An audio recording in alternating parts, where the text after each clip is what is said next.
नमस्कार, SBT news में आपका स्वागत है। पेश 18 सितंबर बुधवार दोपहर 12:15 बजे राजस्थान की बड़ी खबरें।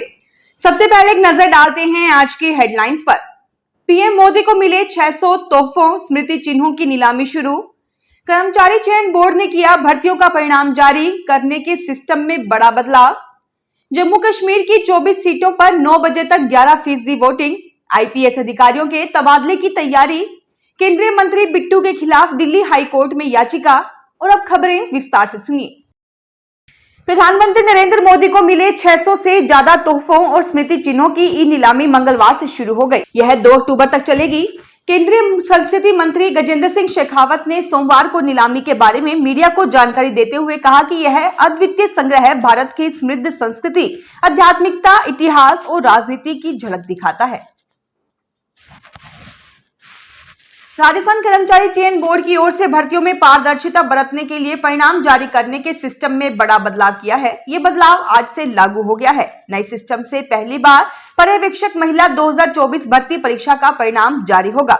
इसमें दस्तावेज सत्यापन के लिए सूचीबद्ध होने वाले अभ्यर्थियों के न केवल रोल नंबर जारी होंगे बल्कि पूरी मेरिट लिस्ट भी जारी होगी, जिसको कोई भी देख सकेगा। इसमें सभी को पता रहेगा कि कौन अभ्यर्थी मेरिट में कहां स्टैंड कर रहा है। बोर्ड ने पिछले दिनों घोषणा की थी कि परिणाम के सिस्टम में बड़ा बदलाव किया जाएगा और पूरी मेरिट लिस्ट जारी होगी।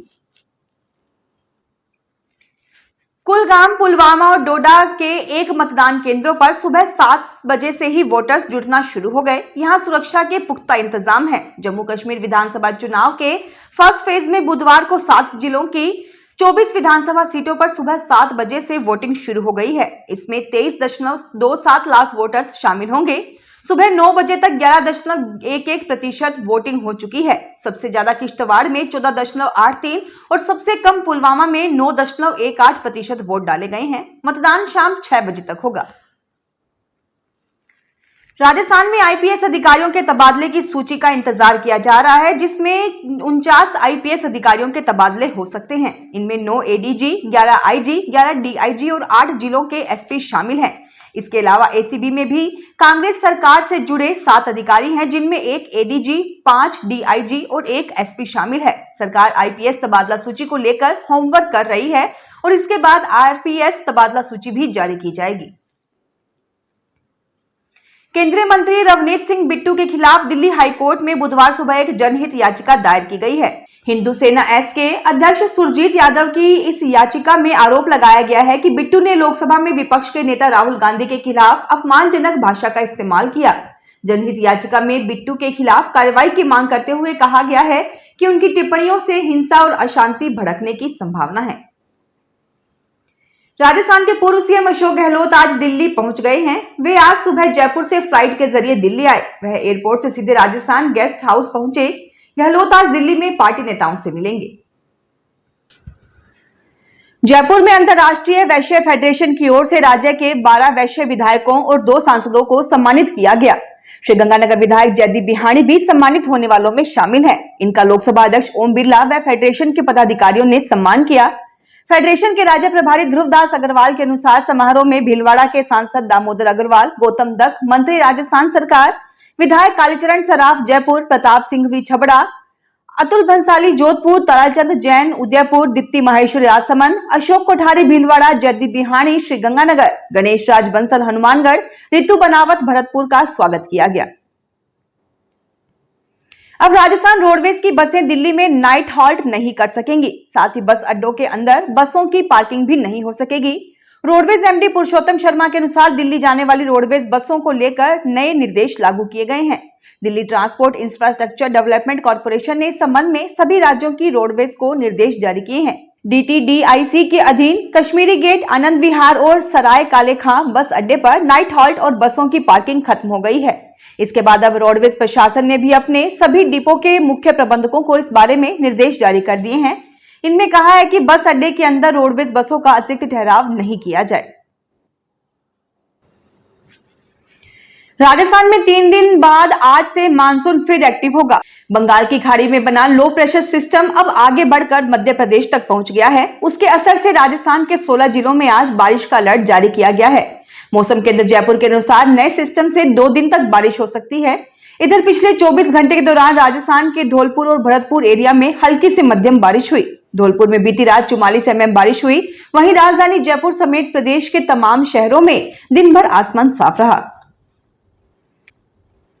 जयपुर एयरपोर्ट पर हवाई यात्रियों को जबरदस्त परेशानी का सामना करना पड़ रहा है। जयपुर से पुणे जाने वाली स्पाइस जेट की फ्लाइट लगातार चौथे दिन रद्द रही, तो दुबई की फ्लाइट 5 घंटे देरी से रवाना हुई। एक यात्री की तबीयत खराब होने से शारजाह की फ्लाइट के इमरजेंसी ब्रेक लगाने पड़े।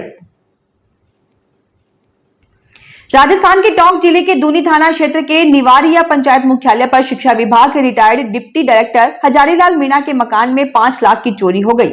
चोर यहां से 6,000 रुपए की नकदी, बाइक और करीब 5 लाख रुपए के सोने चांदी के जेवरात चुरा कर ले गए। खाली बक्सों को मकान के आंगन में ही छोड़ गए। इसका पता रिटायर्ड डिप्टी डायरेक्टर को सुबह जागने के बाद मकान परिसर में ही बिखरे पड़े कपड़े, खाली पड़े बक्से आदि को देखकर लगा। राजस्थान के पाली जिले के तख्तगढ़ इलाके में आज सुबह 9:45 बजे अचानक तेज धमाके की आवाज सुनाई दी। इससे एक बारगी क्षेत्रवासी सहम गए। धमाके के कारण मकानों के दरवाजे और खिड़कियां हिलने लगे। लोग धमाके के बारे में एक दूसरे से पूछ रहे हैं, लेकिन अभी कोई कारण सामने नहीं आया है।